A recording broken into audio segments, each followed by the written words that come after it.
Good evening, sir. Good evening. How are you? Very well. Thank you very much. Are we ready to begin? Yeah.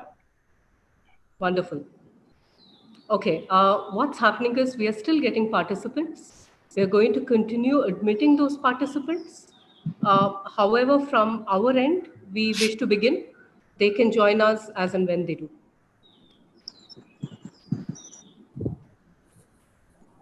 Just a moment. Let me just mute everyone who's coming into the meeting so that we don't have any distractions.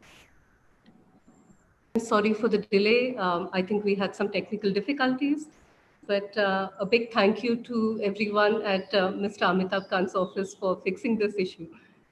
Thank you all for making the time to be here. This is the first online edition of Testing the Limits. It's Equitor's Thought Leadership Series, and it is our privilege to have Mr. Amitabh Kant join us. We have a 500-strong group of people who have registered to be in this room, and thousands of others who are joining us on social media. This is purely a testament to the stature of the speaker today. Another small request, please keep yourselves on mute because it's very distracting for the others who are already in the meeting. A very warm welcome. My name is Napina Sampath, and I will be your moderator for today. Before I request my colleague Ramesh Jude Thomas, or Rajiti as he's better known, to introduce the theme and the speaker, I would like to make a small appeal. We have decided to keep this session as a meeting instead of a faceless webinar in order to retain some character and some interactivity. All of you in the room today are friends and well-wishers. Given the limited time we have, we request your support in keeping this session distraction-free. So at the end of this presentation, there will be a question and answer session. We know that all of you have at least 2 questions for Mr. Kant, which makes it anywhere between 600 to 1,000 odd questions inside this room. However, in order to streamline this process, we request you to send in your questions to my phone number, which is 98802 57979. I'm also going to project the same number on my background so that it's available to you. I intend to choose between 8 to 10 questions that are contextual to today's theme. And I will also try and collate questions under similar themes so that we cover the recurring themes.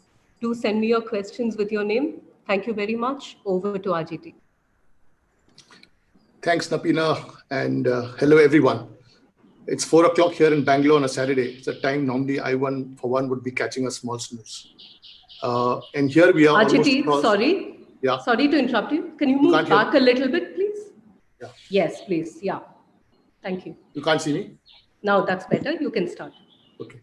Sorry. Hello, everyone. It's 4 o'clock here in Bangalore on a Saturday. It's a time normally I would have been catching a small snooze. And here we are, almost 2,000 of us gathered around a subject that affects almost all of us in the world in one way or another. I can put you on to my colleagues. They may know somebody. I personally don't know anybody who's... Nurain, can you mute yourself, please? Sorry, Ajiti. Please. Why don't you mute everybody? I have.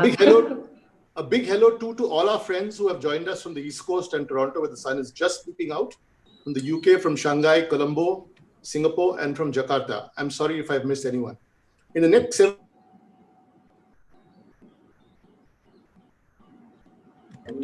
most important, why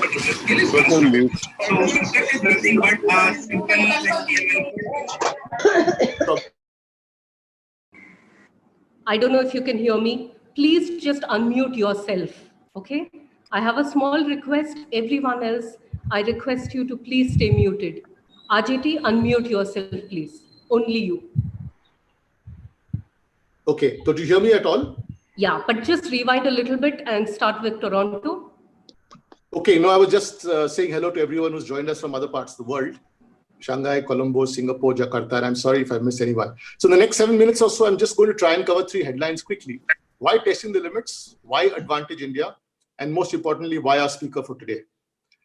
Testing the Limits was conceived one night in a remote village in Bihar called Mastichak. My dear friend, mentor, and longtime well-wisher, Mr. Ravi Kant and myself were there at the same time for an annual board meeting of a large eye hospital situated in the village. It was late night, and we were exploring ideas for helping the hospital push far beyond its own constraints, because we had to meet the humongous challenge of eradicating blindness in 5 years' time from a deprived state like Bihar. That night, I also heard many amazing stories about how a firm like Tata Motors, which he was running for many years, fought many limitations to become the 5th largest auto manufacturer in the world. How could a rural hospital and so many others like us do the same? Thus was born the idea of a forum that periodically brought together leaders who had unlocked unthinkable multiples of value from their organizations, just by getting their people to think beyond their existing boundaries that they had drawn for themselves. Since that night, we've had on this platform champions of change, ranging from multi-billion-dollar global businesses to inspiring not-for-profits like Akshay Patra, who serves almost 2 million government school children a hot meal every day. On to the theme for today, which is Advantage India. Now in its 13th week globally, the celebrated virus has redefined the way we live and work for everyone unexceptionally.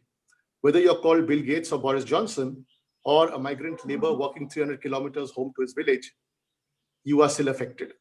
Some obviously more than others. There are as many views today as there are commentators on this crisis about what the solutions are, how long it will take to return to normalcy, or indeed what life might look like on the other side. What is not in question, however, is that the world will be a permanently and definitively changed environment, as we saw post-World War II, or indeed even after 9/11.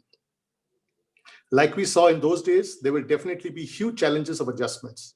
Equally, there will be massive opportunities and huge realignments, especially in a world as interconnected and I dare say as intertwined as we are, and interdependent as we are today. Hello, New York, London, Shanghai. As the world's largest democracy and the 4th largest economy, what can be our new place? What can our firms, our professionals, our innovators, and our offerings look like? Advantage India for me is both a cry of hope and conviction. We all know it will not be an easy task to appropriate such large, exciting, but complex opportunities. As such, all of us will be called upon to test our limits as an economy, as business and political leaders, and indeed as a society. Last night's images of our teenage medical students educating villagers in UP on how to deal with the virus will stay with me long after this is over. But to deal with such a double-edged opportunity with so many moving parts and so many imponderables needs a distinct vantage point. And so we reached out to the one person who we knew could paint us the big picture and the way forward. As one of our very early clients said, it is great to build castles in the air, but it is those who do it brick by brick who will end up with the Empire State Building. To say that Mr. Kant needs no introduction would be an understatement. His achievements are legend and in the public domain mostly. From the transformation of Kerala into a tourism powerhouse to the development of DMIC into a global manufacturing destination, or even his role in giving shape to the Smart Cities program and Startup India, the list goes on. He's also the author of 2 eye-opening books, Branding India and Incredible India 2.0, both worth your time. Mr. Kant is also one of the most awarded bureaucrats I've come across, with recognition from the Economic Times, Bloomberg, NDTV, and the Institute of Directors, not to mention the Edmund Hillary Award for Fellowship. He now sits on the World Economic Forum Steering Committee for shaping the future of production systems. All this I know is quite well known to most. But before I hand over to him, I would like to share a small nugget of my own interactions with him, which I hope will probably reveal why he's the most suited for our theme today. 20 years ago, I was asked by one of our global vacation clients to go and meet this dynamic young bureaucrat who was transforming the face of Kerala tourism. And I landed up in Trivandrum, the Secretariat, to see this dapper gentleman from UP conducting a meeting in fluent Malayalam. He asked me genuinely interested questions about our fledgling organization at that point of time and promised to keep in touch. The next thing I know, we were meeting the same gentleman as the Secretary of Tourism in the Government of India in Delhi, along with our new global partners. To cut a long story short, when Mr. Kant took over the department, India had less visitors than Madame Tussauds Museum. I will repeat that. India at that point of time had less visitors than Madame Tussauds Museum. Madame Tussauds had 2.4 million and India had 2.1. From there, backed by a bold, aggressive campaign labeled Incredible India, the numbers grew continuously and continues to grow to this day. Today, we have close to 12 million visitors and a CAGR of about 16% for our inbound tourism. Dear friends, if there is anyone who can help us through this crisis and into the new world order, here he is. Please unmute for 30 seconds and welcome our speaker, Mr. Amitabh Kant, CEO of Niti Aayog. Welcome, Amitabh. Welcome, sir. Welcome. Welcome. Amitabh sir, welcome sir, welcome.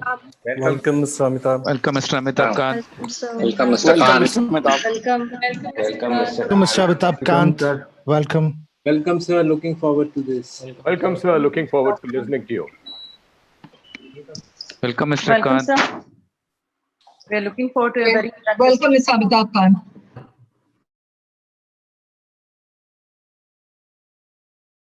Welcome. Yeah.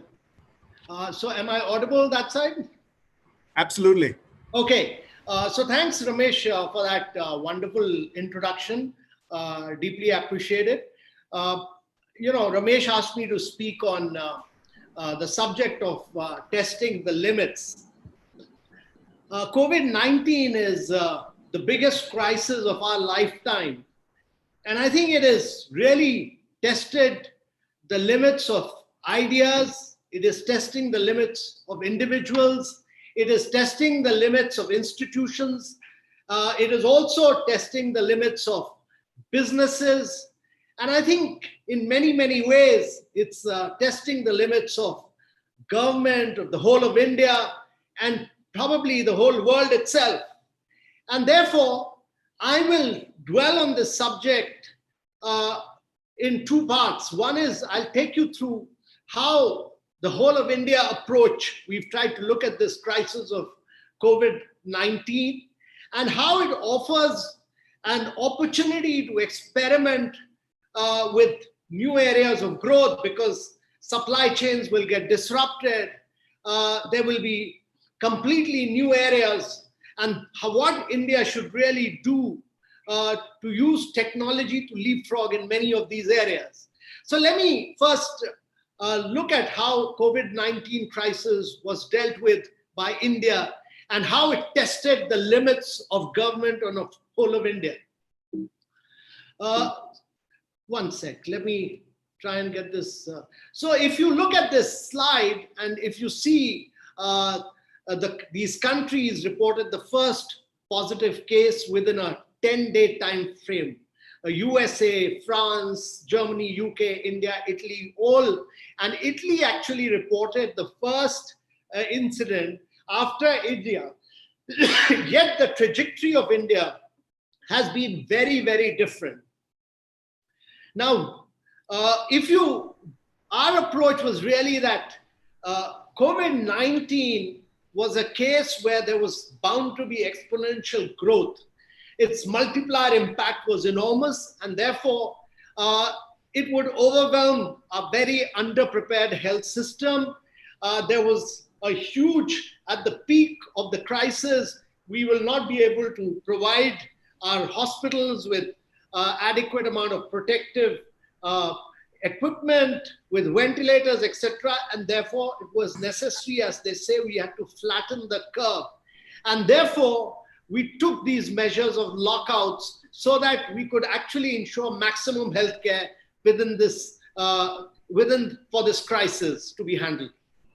But if you look at this now, and you would see that our share in global deaths, fatalities, as of today, that is as of 1st May, is amongst the lowest in the world. If you look at USA, it's about close to 63,000. We've had about 1,154 deaths.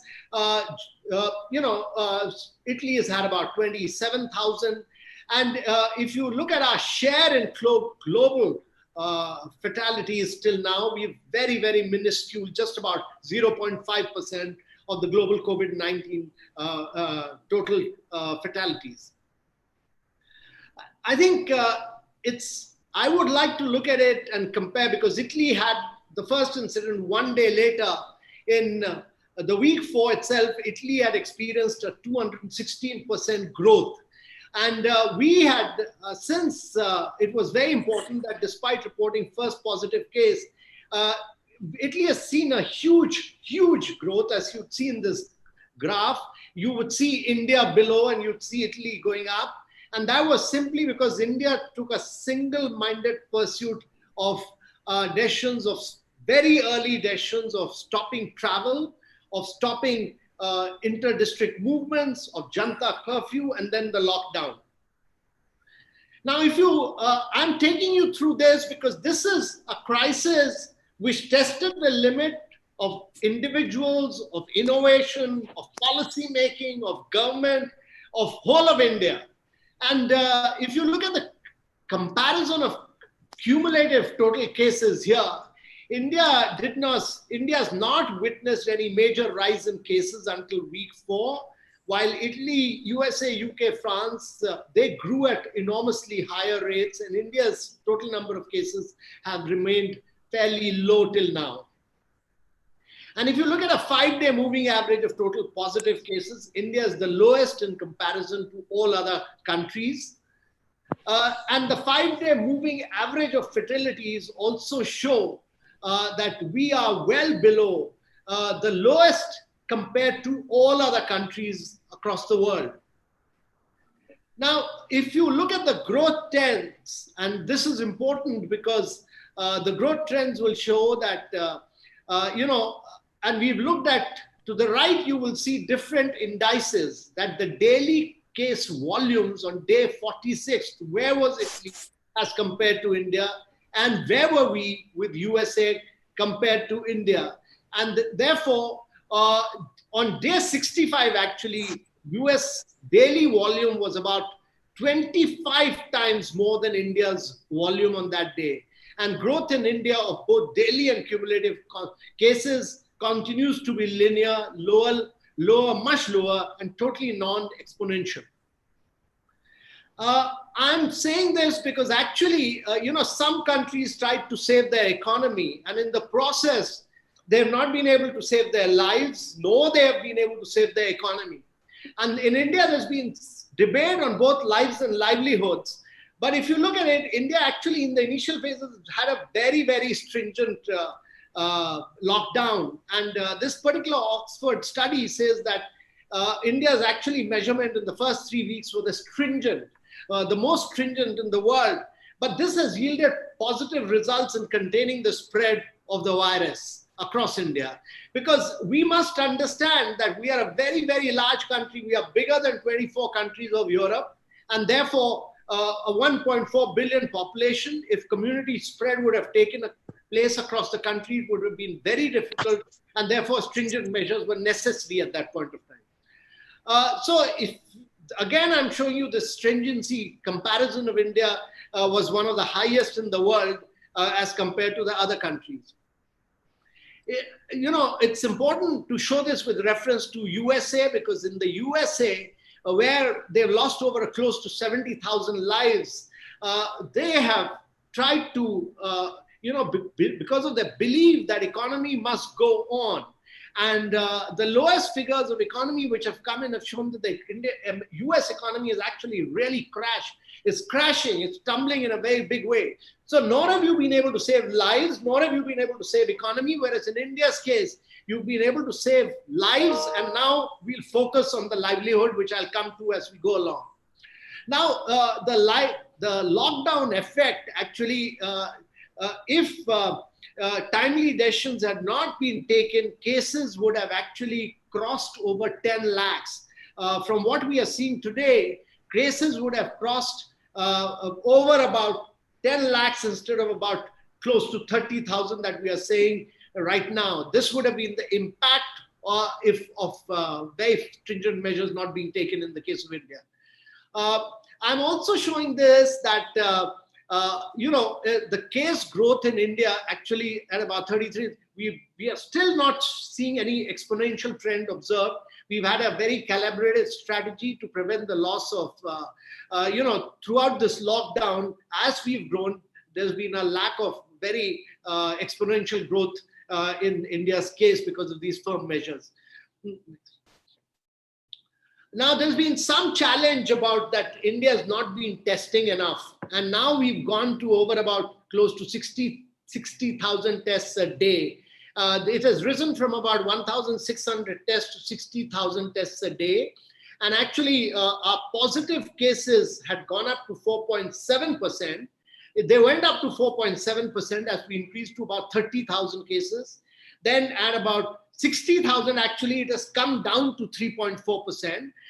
And that is when actually India is testing all the serious cases. We've tested all people who were symptomatic, and therefore the chances of having a higher percentage was most possible. But we've actually, the total number of cases, irrespective of the rise in total number of testing throughout, has hovered between 3.4% to 4.7%, whereas in France it is 23%, in Spain 16%, and in USA it's about 17%, and Italy 10%. I'm showing this because we've now started testing a lot more. We've enhanced the testing both through RT-PCR and both through RT-PCR has really been expanded. But I really wanted to show you what the position is in terms of states. And actually the states which are below 5% and above, the COVID-19 is really testing the limits in Uttar Pradesh, Rajasthan, Maharashtra, Tamil Nadu, Delhi, Madhya Pradesh, and Gujarat. These states actually account for about 5% and above, and therefore Telangana was also there, but Telangana has moved out. And Telangana has done well. It's important that these 7 states actually do a lot of more containment. They do isolation. They do a lot of more testing, and they do a lot of more treatment, because these are the states on which really the more greater opening up of India hinges upon. I'm also giving you some analysis of the weekly and daily trends in high load states. I'm showing this merely to tell you that actually in Kerala, Kerala had also risen like many of these states, but Kerala really flattened itself. It really flattened itself through a very, very successful strategy of containment. And this is what all other states need to do. Same thing with the 5-day moving average. And this is again showing that we need to really bring, some states are showing decrease in 1 week or 2 weeks, but like Telangana, you need to show it consistently for about 3 to 4 weeks over a period of time. There are, the recent analysis which Ministry of Health has put out, there are districts which contribute to greater than 1% cases in India, and I've tried to put them here. Mumbai is critical, Delhi is critical, Ahmedabad is critical, Indore is critical, Jaipur is critical, Pune is critical. And I'm showing all this to you because if economy has to be opened up in a much vigorous manner, if supply chains have to be opened up all through, these districts will have to make a huge difference. And cases per million in high case loads. So I'm giving you this analysis also that Gujarat, Maharashtra, Delhi, and J&K show high cases per million. And therefore, while J&K may be skewed, but Gujarat, Maharashtra, Delhi, and J&K are critical, and positive detection in high case load cases greater than 500 still. You will see that these states again, Maharashtra, Delhi, Gujarat, MP, Telangana, West Bengal are critical, but commerce and trade really is out of these places, and therefore we really need to do a greater strategy of containment in these states. The tests per millions are also increasing in these states, and therefore I'll move on. The doubling rate in high case load states I'm giving you. The recovery rate in high case loads, I'm giving you that the recovery rate in some states is better. The deaths per million in high case load, again, in some of these states, the J&K, the death load is high, whereas in other states, UP, Kerala, all these, West Bengal, Karnataka, Tamil Nadu, it's very low, but in MP, Gujarat, Delhi, Maharashtra, J&K is high. And therefore, early detection and taking them to hospitalization is very critical in these states. I was giving you this perspective because this is a challenge. This is a crisis which has tested the limit not of government of India, it has tested the limits of individuals, it has tested the limits of the people of India, it has tested the limits of state government, it has tested the limits of district administration, and really it is testing the limits of governance in India. And therefore, the strategy, because you do not have a vaccine as of now, the only vaccine you have is of physical distance. And therefore, physical distance and masks are critical. And therefore, till we do not come out with a vaccine, really about testing, contact tracing, isolation, quarantining, and then treatment is all that we have right now. And therefore, physical distance will really be the key to all this. Therefore, it will really test the limits of social society in many ways. But one good thing that's happening is that there are 120 companies across the world, starting from Oxford University to Gilead, to a whole range of new innovations which the American system, including Bill and Melinda Gates Foundation, is financing 4 different agencies for new innovations. But there are actually 6 Indian companies in the race to develop the first COVID-19, and it's very critical that one of them makes a breakthrough, whether it's Zydus Cadila or Bharat Biotech or Indian Immunology or Minovax or Serum Institute. One of them makes a breakthrough, because it's important that this vaccine must be available to Indians at low price points. And this is critical from an India perspective. And therefore, why these 5 killers, key pillars of critical for testing the limit. One is that as we go along, it'll be very important that we look at hyper-localization. It's not about just a whole district, but areas which are red. We define those areas and closely monitor them. We closely monitor the orange zones. We test in increased pool samples. We have completely new norms of social distancing, wherein of masks will be the new fashion. And this will go on for about a year and a half. There will be completely new norms, and this is critical that we save lives of people above 60 with comorbidity, which is very, very important. That will really test our limits, because we need to really take care of our elders, we take care of their nutrition, we take care of their health, ensure that they stay indoors, and we are able to provide beds and ventilators in hospitals for the worst case scenario for them. And finally, it's very important, it will test our limits to save livelihoods on how do we open up and restart economic activity. Because this is critical, because prioritizing the resumption of supply chain to aid economic recovery is critical.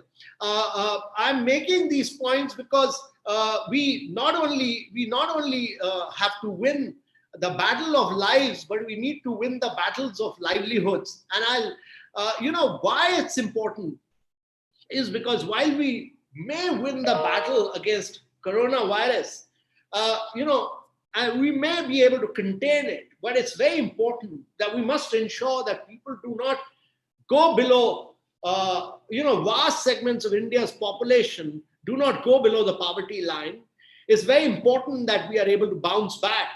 And it's very important to understand that this crisis actually is going to change economy as we look at it. It's going to change the global supply systems in a very big way.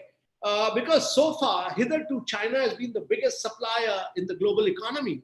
And there will be this huge disruption, and therefore it opens up this opportunity for India as a global manufacturing and export hub. There is a huge possibility of driving financial inclusion through digital payments.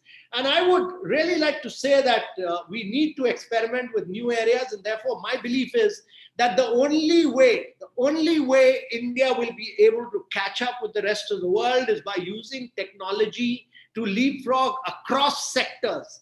And therefore, and I'll talk a little bit on this, I feel there are new emerging areas of growth where disruption would be inevitable. And in these sectors, India must seize the opportunity to become a key player. But this would require us to think of size, it would require us to think of scale, it would require us to think of speed of action. And therefore, digital payments, because we built up a very good infrastructure in this. What we call as the jam trinity. And thirdly, I think it's very critical that we build up healthcare and make it truly digital into an age of clouds, hospitals, telemedicine, and video consultations. And, I've been a long time proponent of the fact that, many of these challenges of India, of health, of education, actually will have to be driven by technology, and therefore artificial intelligence will have to take center stage, and we'll have to really challenge the status quo in India in the coming days and take advantage of these new opportunities.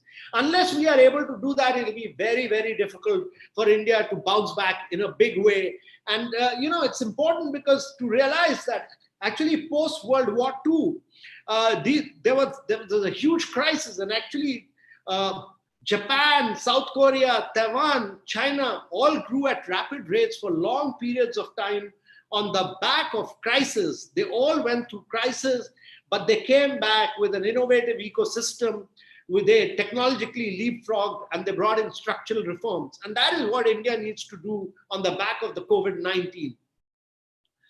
So one critical thing I want to point out is that our belief is that we need to identify a few sectors and look at those sectors where India can become a global manufacturing champion, and benchmark our cost disabilities. And we've done this whole exercise in Niti Aayog. We've really looked at sectors, and we said that these are few sectors where we can align our strategy, and it's possible for us to move from very low value to high volumes, moving away from low value, high value, volume to very high technology and high value manufacturing of goods. And this will be in tune with the changing global trends in exports. And we need to take a very proactive approach. And that is what we've done in a few sectors. Actually, just about a month back, we have realigned our strategy for electronics and mobile manufacturing. We have realigned our strategy for medical devices, for pharmaceuticals. And actually, we've come out with a production-linked incentive scheme where we support incremental sales over whatever you do. As long as you're manufacturing, we've had about 33 companies coming into India and manufacturing mobiles, but they've been all selling for the domestic market, most of them Chinese companies. But now what we've said is that we support you to penetrate global markets. We'll support you on your incremental sales, that whatever you are producing, if you are to do a 50% increase and then 100% increase and then keep doing it for the next 5 years, we'll support you. Similarly, we used to import a lot of active pharmaceutical ingredients from China. We've come out with a new policy encouraging Indian companies to manufacture API in India. And on pharmaceuticals, where India has largely been doing generics, we've come out with a new policy of driving value-added and high-value pharmaceutical products. All these have been cleared by the government, and they are well under implementation. Similarly, on textiles, while the world has moved away from cotton to man-made, we've now looked at a scheme for man-made fibers and for winter wear, and which we'll be driving. And we are working on new schemes for automobile and auto components, for networking products, food processing, advanced chemistry, cell battery, which will be critical, and also for the food processing industry. And some of these are new areas of growth where we feel that India has the possibility of becoming a global champion in the days to come, and we need to support these industries to get the size and scale to penetrate global markets. I also wanted to touch upon this because this is critical. This is critical that if you look at India's progress, it's very, very important that we made massive breakthroughs in the digital payment movement simply because we had the Jam Trinity, we had the Aadhaar. And because of this Aadhaar, we've driven the digital payment on the back of our mobile telephony. Everybody, has a UPI or a Bheem or a Paytm, and we do this. And therefore, we built up this India stack. And I've put this quote by Mark Anderson, and he says that in the US, we don't even have the ability to get federal bailout money to the people and business that need it. we are able to do direct benefit transfer, because between 2014 and 2017, over 55% of the bank accounts opened across the world. Every second bank account was opened in India. And now we can do direct benefit transfer. So actually the country has saved enormous amounts of money by putting monies for, agriculture subsidy, scholarships, all kind of government schemes straight into the bank accounts of beneficiaries. When I was a young officer in Kerala, we used to give money. It used to go to the districts, then to panchayats, and then to the village officer, and there used to be a huge amount of leakage. But now we've built up this huge, efficient infrastructure, what we now call the India Stack. And on the back of this India Stack, we've done this Aadhaar, India Aadhaar.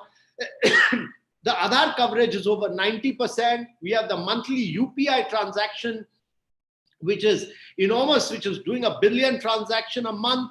And now our objective is to do 1 billion transaction per day.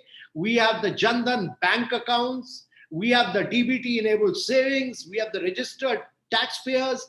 We have the Indian mutual funds. What I'm saying is that in the last few years, whether it's goods and services tax, whether it's 99.7% of Indian pay income tax online, 96% of it gets settled in a 3-month period, all digitally. We have, within government, we have the public finance management system, which is all digital. So GST is totally digital, and therefore UPI, digital payment, is all digital. Everything is getting digital, and therefore we built up this backbone, unlike the Western world. And therefore this digital payment can ensure true financial inclusion. And through this India Stack of open API-based public platforms, I'm saying this because we built up this UPI for payment app, where you could do the entire repayment of loans through your mobile. You could do your entire credit payment through mobiles using UPI. You can do transactions through all digital payments through transaction. We can do all e-signed digi-lockers. We can all do paperless contracts. We have a credit marketplace for loans. We have Aadhaar credit market, and we have complete authorization, data sharing norms, and we have created the digi-lockers for all these transactions. So what we've done is we built up this whole infrastructure around this, mobile internet, Aadhaar, eKYC, digital locker, e-sign, and it's a massive infrastructure which has been created with all forward, backward linkages. And this India Stack would actually enable us to technologically leapfrog in the days to come. What we've tried to do is that, in health will be very critical. And my view is that actually 2 sectors where India can make a massive technological leapfrogging and really, which really truly test our limits, are health and education. In health, we've come out with this Ayushman Bharat scheme, which is providing health insurance to almost 40% of Indians living below the poverty line. We've opened up close to 150,000 health and wellness centers at the primary health level. We are treating people digitally between the district hospitals and the primary health center. A huge amount of work has been done on healthcare becoming truly digital. And one of this unique example of this is really about putting up, expanding, new medical colleges, expanding district hospitals in PPP mode. And, the great example of this is that we came out at the beginning of the COVID-19 crisis, we came out with the telemedicine policy. And then we worked with some young entrepreneurs, Mukesh Bansal of CureFit, Prashant of 1MG, some of these young entrepreneurs worked with us, and exactly within 10 days time, they've created the first format of the health stack of how the telemedicine will actually work. And this is being now put, we in Niti Aayog worked on the Arogya Setu app. We created this within a week or 10 days of this crisis. And today, look at this example. And we worked in private-public partnership. Many great entrepreneurs of India worked with us on this. And it was actually built for India by the best of India.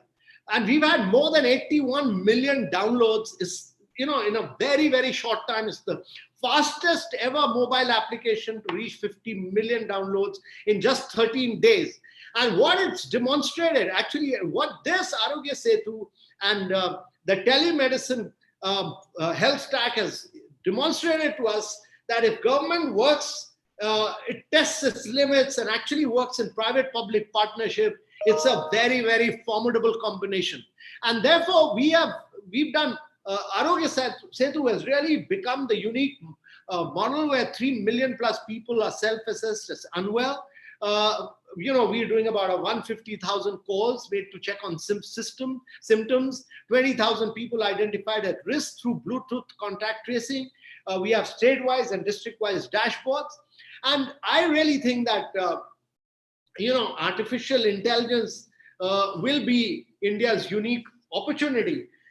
It'll be India's unique opportunity because it'll be the largest, technology opportunity of our lifetime. And I'm saying this because my belief, as was demonstrated in an Accenture report, Rewire for Growth, shows that India's annual growth could actually grow by about 1.3% per year by up to 2035. So there's huge opportunity in many of these areas. There are many other areas I would like to touch upon. And, all this I'm saying that we need to use technology for larger good, because I feel that the world will see a huge amount of innovation and disruption as we go along. One will be the world of mobility, which will be the world which will be in the midst of its biggest disruption. Because within this decade, we would transit from combustion vehicles, where we see 2,000 parts, to a very shared, connected and electric world where there are just 20 parts. Now, the huge advantage for India is that USA already has over 900 cars per 1,000 persons, and Europe has about 800 cars per 1,000 people. In India, we have just per capita car ownership is a mere 20 vehicles per 1,000 people, and therefore we can leapfrog ahead from the legacy model of individually owned combustion vehicles. Now we are seeing a huge, steeply falling lithium-ion battery packs. All these electric vehicles run on lithium-ion battery pack. Prices of this have fallen from $1,000 per kilowatt hour to about $156 per kilowatt hour.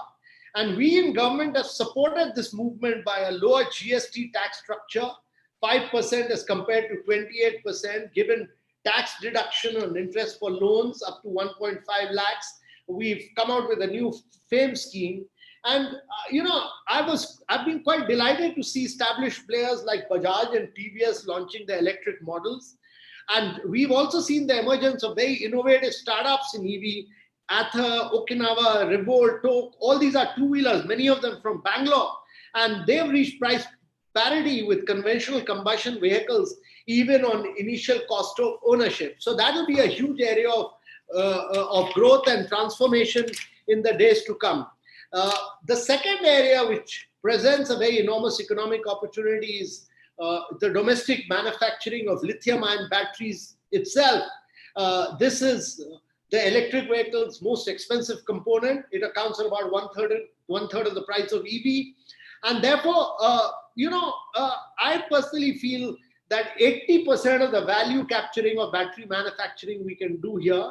The fossil fuel is a story of the past, because the recent bids for energy tender storage which India received were at very low prices, and therefore they were at about 4.4 rupees per kilowatt hour, and therefore I think a huge opportunity in terms of battery manufacturing.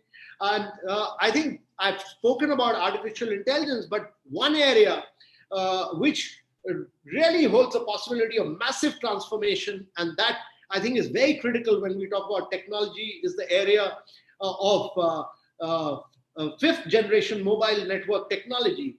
5G technology will interconnect people and control devices. We were in India very late in exploring 2G, 3G and 4G technologies.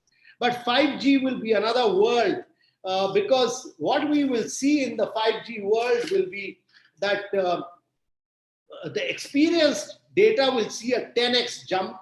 We will see a huge ability to connect it will connect 10 lakh devices per kilometer square as compared to a mere 1 lakh in 4G. If, big data is the new oil, 5G is the new pipe which will transport it, and therefore 5G will be critical.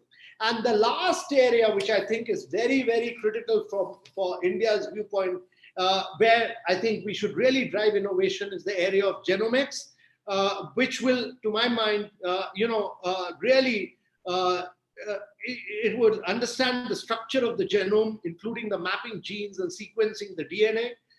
And recent findings in our genomic history and the sharply declining cost of generic testing and analysis can transform the way public health is delivered in India. And therefore, we need to set in motion a virtuous cycle of private investments in genetic testing, analysis, counseling, and therapy. I think these are 4 or 5 key areas because these are key areas where private sector will have to play a very, very key role. This crisis has tested the limits of all of us. It's tested the limit of private sector, businesses, much more than the government. The government response has been a policy response, but I think it's tested the private sector in a very, very big way. But one thing is very clear. One thing is very clear, that in the days to come, a huge amount of technology, huge amount of innovation, huge amount of disruption will take place. And this is really going to test the limits of all of us as we go along.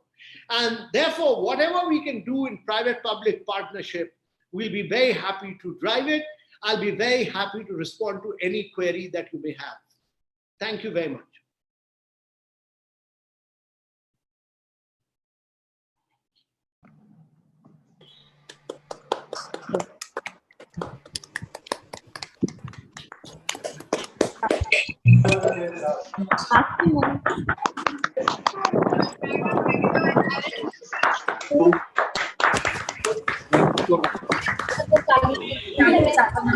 No, that,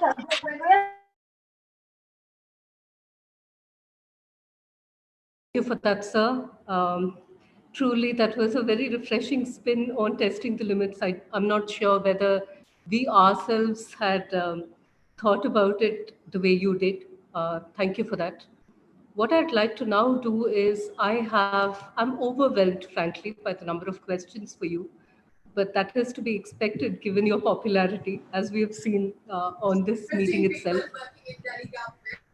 I have also received compliments to pass on to you with regards to the controlling of the COVID crisis. I also have some suggestions and requests, but those we can take offline and we can share that with you later. But what I'm now going to do is quickly jump into asking you a couple of questions broadly that cover the theme of what I'm hearing from everyone.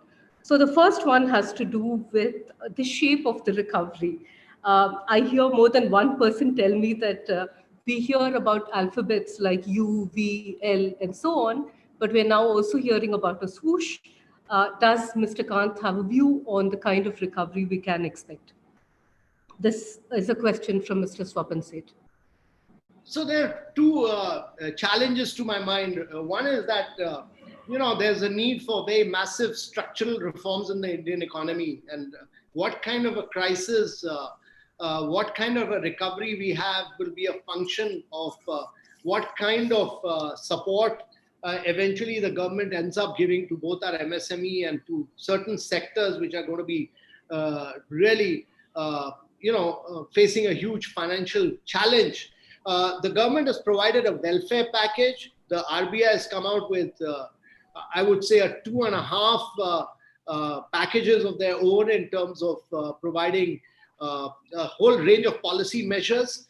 But as we go along, to my mind, it's not about just the challenge of monetary policy, but the challenge of fiscal policy, and a fiscal policy which will have to be accompanied by a vast range of structural reforms on ground, because I think you need to carry out structural reforms across sectors now, in terms of agriculture, in terms of labor, in terms of education, in terms of health. I mean, we have the least number of doctors per 1,000 people, and therefore you need to open up your education sector. There's no need why your students should go and study in Wuhan and in Russia and in Italy, and therefore a huge amount of structural reforms would need to be carried out as we go along. Similarly, I think I don't want to preempt the finance minister because she will come out with a package in due course, and therefore it's better that she unveils it and talks about it. But I strongly feel that you need a fiscal policy response to this crisis, and what kind of a recovery that we have will be a function of the coordinated effort which will be taken by both the government and the private sector. But once we get out of this lockout, it's very important to get the fear of this behind us. The fear of this behind us, and secondly, be very clear in our mind that physical distancing will be the new norm, and whatever we do will have to be done with physical distancing. And that thirdly, the total number of mortalities or the total number of cases that we've had in India is very low compared to the rest of the world. And therefore, we have this opportunity of really going in and accelerating our production once we open up in a very big way. And we need to do actually 3 shifts, 24/7, and really open up and bring in vast number of reforms to really accelerate our production. Simultaneously bring out a whole range of new policy measures that we are doing. Mobile manufacturing, electronic, textiles. So 6 or 7 key sectors which can then become the champions of growth. Thank you very much for that. The next question that I have comes from Singapore, from Mr. Jayesh Parekh, and he talks about how we're talking about India becoming a substitute for China. However, we have not focused on rigorous training on large scale for manufacturing, akin to what we seem to have done for computer programming. So his question has to do on building hubs in India where we can compete on price and quality. No, so that's a very valid and a very relevant question, and I totally agree with him. And I'm a strong believer in size and scale. And actually, what we are trying to do is, we have this MEIS scheme in exports. We are too much of a democracy, so we used to support everyone who used to export. Whereas you need to create a few global champions. And therefore, the size and scale is very critical. What we are trying to do through this new scheme is really to look at a few sectors and see how we can create global champions who can penetrate global markets and help them accelerate the speed of their transformation. And secondly, on the infrastructure side, like in the Delhi-Mumbai corridor, create a few hubs which can then become your autonomous employment zones where you can have a new policy regime. And these autonomous employment zones can then actually help you to accelerate production. So the existing infrastructure which has been created in what we call the Delhi-Mumbai corridor, now known as the NICTIC, because it's also spread down south, we can create 3 or 4 of these and try and see if we can put a new policy framework on that. Thank you. I have a large number of questions pertaining to SMEs and how the government is going to help build SMEs. Many of those have to do with what the SMEs will have to do in order to become ready. Do you have a view on that? Yeah, I have several views on this. One is that actually the sector which needs to be assisted and supported by the government is totally the MSME sector, because in the initial period you need to they've been really credit starved for some time, and we need to really handhold them, support them in a very big way. I think that's critical. Number 2, I think it will not be possible for MSMEs to grow, without a huge intervention of technology in many of these areas. And therefore, technology interventions will be a very critical role that they'll have to play. Thirdly, I think a lot of handholding will have to be done to ensure that actually, 90% of the MSMEs are actually micro, very, very few companies whom you can term as small and medium. And therefore, micro in India must become small, and small must become medium, and medium must become large. So this policy of transition, of growing and evolving, is very, very critical to my mind. And that's very important as we go along. And fourthly, to my mind, it's very important that this backward-forward linkages between large companies and MSMEs, where they get their payments on time, and government and MSMEs, where government gives orders to MSME and delays payments. Those payments on time is a very critical factor. We have a scheme called the TRIDS, which is operating, but it's not operating that efficiently. And one of the things we are planning is to see how we can use, a new innovative model based on, GST to see that their credit flow is really based on a huge amount of financial innovation. Thank you. The next question that I have has to do with the government. The question being, will the government work very differently in a post-COVID scenario? What are the big learnings? And how will this change the way the government works? Well, I think several things. One is, firstly, technology will be a very big driver of change in government. Government has been rather shy in many areas for the use of technology. That's critical.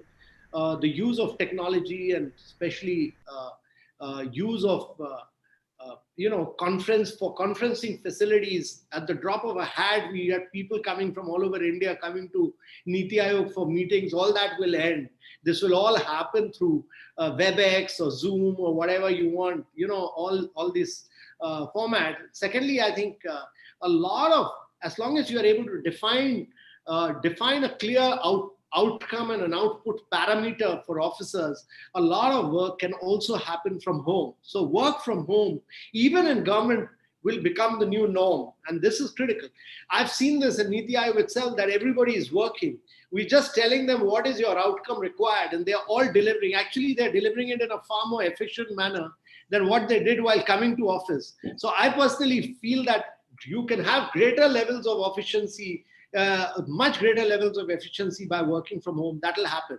Thirdly, I think there'll have to be a very, very coordinated response from government as far as digital sectors are concerned.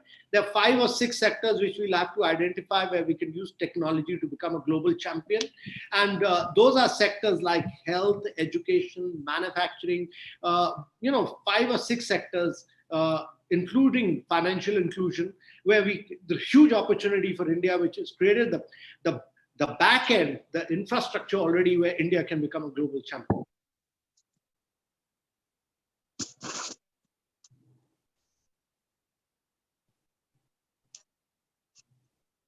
I can't hear you. Yeah, Napina, I think you want to unmute yourself.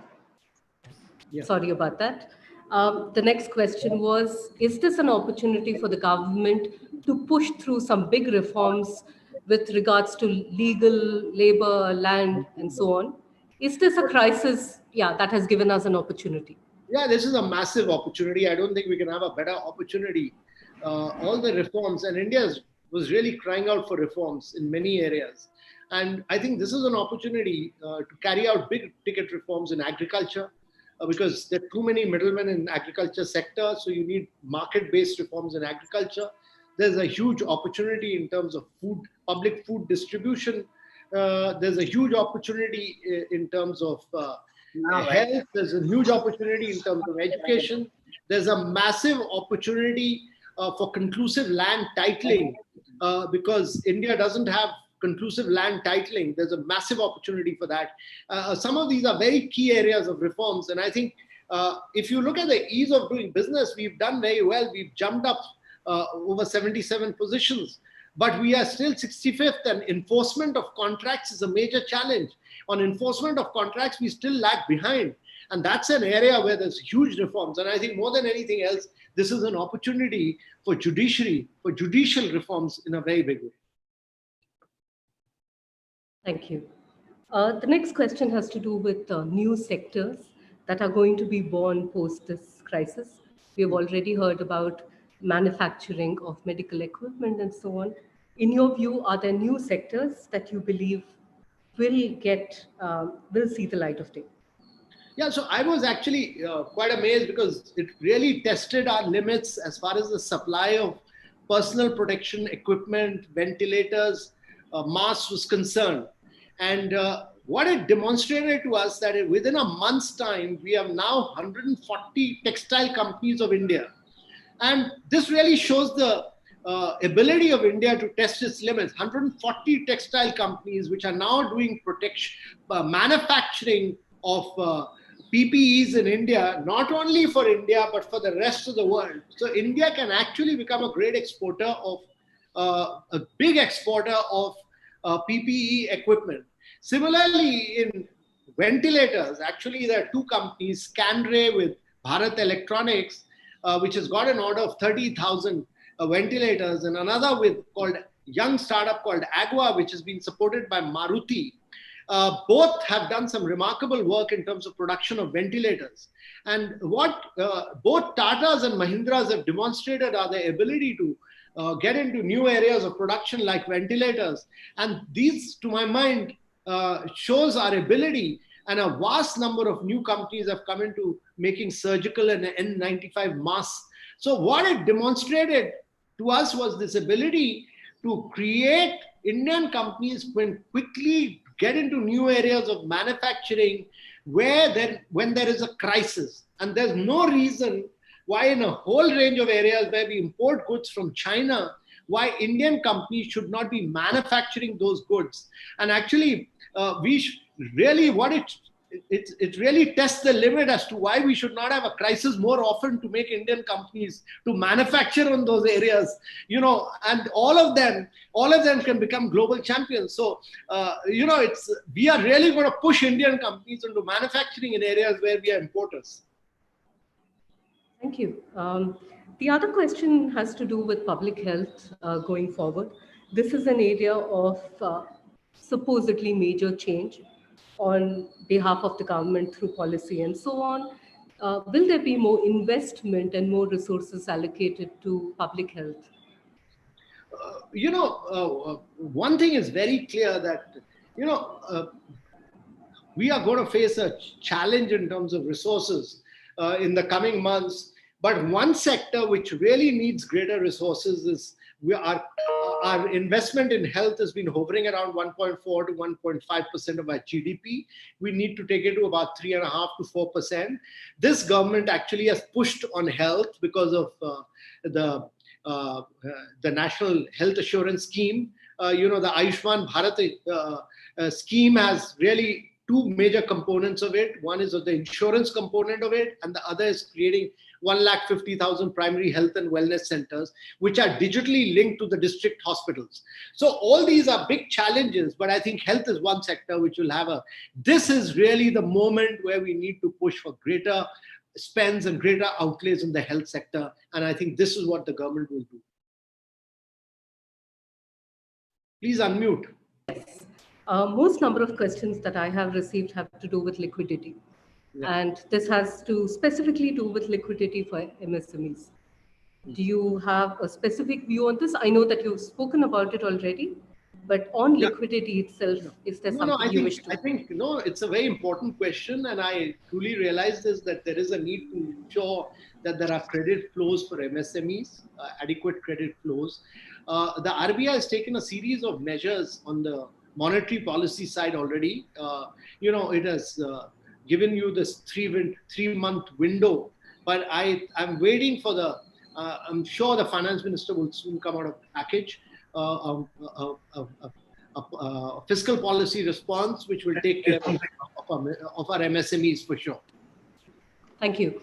What I'm going to do is I have several questions. So as you can imagine, we also have participants in the meeting raising their hands, wanting to ask a question, but I believe we have run out of time. I want to close the question and answer session.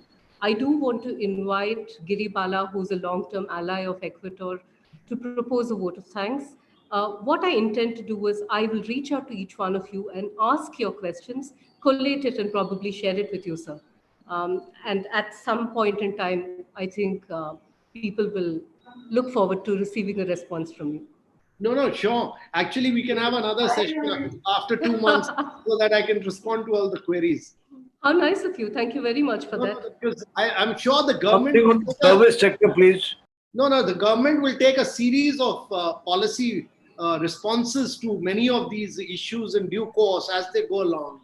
And you'll have responses on several measures. And I think as we go along, we can have another interaction after 2 months so that I think by that time quite a lot of queries would have been responded to by government. We are still in a moment where we are handling the COVID-19 crisis, and therefore I think you will see a lot of policy responses from the government as we go along, also from state governments, and I think many of these questions would have been responded to, but I'll be very happy to interact again whenever you feel it. Thank you for that. Giri Bala, can I please invite you to close this session? I presume I'm audible. You are. Yeah, you are. Thank you. All right. Thank you so much, Mr. Kant. Truly appreciate the time that you've taken out for all of us. I can see very senior people from industry, etc. here today. But I must foremost thank you and salute you for the enormous positivity of the future opportunities that you have really presented before us. I think that is extremely important in an environment like this. People like you reassuring us that what is currently being battled will pass. But what is more important is to look beyond and be prepared when that day arrives, I think is the underlining statement. I picked three things which I really want to, put into my final observation. I think you really capsuled it beautifully by saying there is a massive India stack and a massive India structure in terms of infrastructure, etc. But one needs to leverage that. And you beautifully pointed out that while there is going to be an enormous amount of new emerging areas for growth, the key really is going to be to create that value and to capture that value. And if one is to look back, and it almost seemed like a business school case study today on a real life case, real time that we are going through. And if we go back to what Equitor has been doing in the last couple of months, whether it was the beautiful unfolding of testing the limits on creating an Indica or a Nano, to Akshay Patra, to Thomas Cook, to today perhaps brand India, I think it really comes down to how people look within, and probably to unlock value within us is the best vaccine to leverage on in a scenario like this. And I really feel the super takeaway from what you said is, for us to fuel innovation, we should perhaps wish for more crises to happen often. I think that's a telling remark to come from someone like you. In this scenario, for someone as senior as you to take time to address all of us on behalf of Equitor and people like us who've been associated with them, truly appreciate your time. Thank you so much, Mr. Kant. Thank you. I'll only say one last thing, and that is that, every crisis is a massive opportunity. And one thing we should never lose is our optimism. And, the fact is that the entire world is going to go through massive radical restructuring. And this is a huge opportunity, and this opportunity must be seized with great optimism and an unwavering commitment that we see. Can I make a small request? Can I request everyone to unmute themselves and give a huge round of applause to Mr. Kant?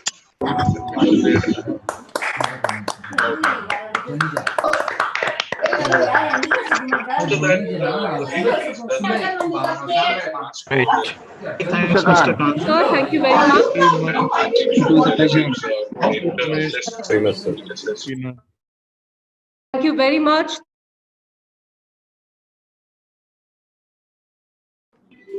See you in a couple of months, like Mr. Kant promised. Thank you all very much for attending. Thank you. Goodbye. Bye-bye. Thanks.